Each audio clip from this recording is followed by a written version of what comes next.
These summits, aim to bring players and stakeholders together in the sector to discuss issues around policy making that is required to facilitate and enable investments that are so eagerly required in the sector. So Nigeria International Energy Summit, Nigerian Oil and Gas Week, these are very powerful events, that happen in Nigeria and that brings all the players together in one room to discuss these very pressing issues.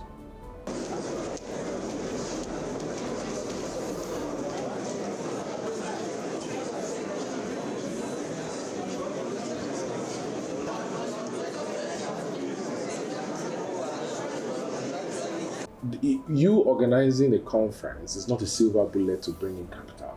There are issues that investors have always talked about. And what are the issues? They've always said, number one, the petroleum fiscal regime is not as competitive as it is in other parts of the world. For example, in Guyana, that has seen an ascent of about 1 million barrels in production over the last 6 years. Nigeria has had its petroleum industry for 58 years. And is still struggling to produce 1.5 million barrels a day. The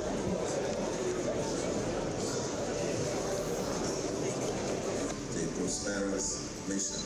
Thank you. Thank you very much. So who is next? Wally is the last person on the list. Take Wally.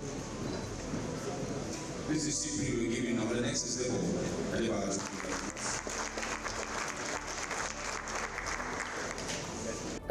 They've talked about the fact that for you to evacuate your crude from wellheads to terminals, flow stations, and then terminals, so when you drill your crude, when it comes to surface, is a problem, which comes to security, and that taking alternative evacuation routes to take crude out through barges cost about $9 to $12, $13 a barrel, which means that unit cost production per barrel for crude is very high, and which means that the presidential executive order that was signed last year for cost savings is of no material impact on reducing the cost of production for crude in Nigeria.